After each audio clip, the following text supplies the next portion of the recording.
TV Telugu news channel కి స్వాగతం. కాకినాడ జిల్లా పిఠాపురం నియోజకవర్గం ఏకే మల్లవరం గ్రామం జై భీమ్ యువసేన సేవా సంఘం ఆధ్వర్యంలో మాలా మహానాడు జై భీమ్ యువసేన సేవా సంఘం ఆధ్వర్యంలో మాలా మహానాడు ఎస్సీ వర్గీకరణ పోరాట సమితి తరపున ఎస్సీ వర్గీకరణకు వ్యతిరేకంగా కొత్తూరు అంబేద్కర్ కాలనీ నుంచి పాతూరు అంబేద్కర్ స్టాచ్యూ వరకు భారీ ఎత్తున కొవ్వొత్తులతో నిరసన కార్యక్రమం చేయడం జరిగింది. ఈ కార్యక్రమంలో బత్తిన స్వామి బూలిపై రమణ మాట్లాడుతూ అన్నదమ్ములు కలిసి ఉంటే మాలా మాదిగ జాతులను వర్గీకరణ పేరుతో విడదీసి మాకు రాజ్యాంగ అధికారం రాకుండా చేయాలనే దురుద్దేశంతోనే కొంతమంది రాజకీయ అవకాశవాదులు ఉన్నారని చెప్పారు. ఈ బీజేపీ ప్రభుత్వం గానీ తెలుగుదేశం ప్రభుత్వం గానీ మా దళితులను ఇంకా చిన్న చూపు చూస్తుందని వారు వాపోయారు. త్వరలోని వర్గీకరణ సాధ్యం కాదని నిరూపిస్తామని చెప్పసాగారు. ఈ కార్యక్రమంలో బత్తిని స్వామి, కోరాడ నాగరాజు, అంబేద్కర్ కాలనీ వాసులు, జై భీమ్ యువజన సేవా సభ్యులు పాల్గొనడం జరిగింది.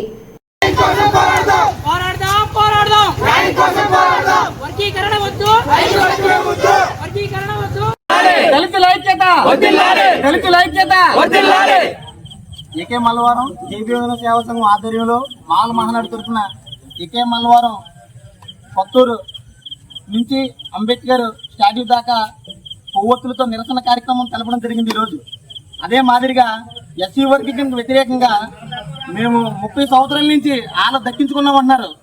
అదే 30 సంవత్సరాల నుంచి మేము కూడా పోరాడుతున్నాం ఎస్సీ వర్గీకరణ వద్దని.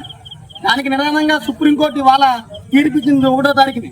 ఆ 1వ తారీఖు తీర్పు ఏంటంటే వర్గీకరణ చేస్తామని. ఇది జరగని విషయం. వాళ్ళ రాజ్యాంగానికి విరుద్ధంగా చేస్తున్నారు ప్రతి పనిని. వీళ్ళు ఇంకా మనోవాదాన్ని తీసుకురావాలని ఈ బీజేపీ ప్రభుత్వం చాలాసార్లు పలుమార్లు రాజ్యాంగాన్ని మార్చి మనోధర్మ శాస్త్రాన్ని అమల్లోకి తేవాలని చూస్తుంది.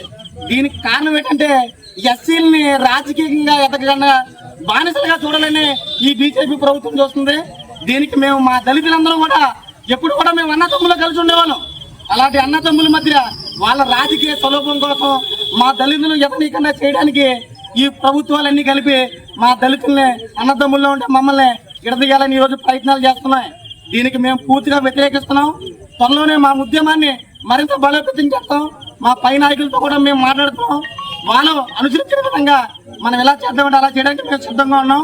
ఇదే మమ్మల్ని నిలిచిపెట్టుకుని ప్రతి గ్రామంలో కూడా ఈ వర్గీకరణకి వ్యతిరేకంగా పోరాటం చేయాలని అందరం కూడా నిర్ణయించుకున్నాం.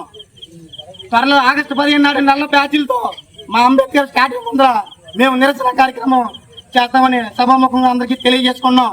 దళితుల ఐక్యత!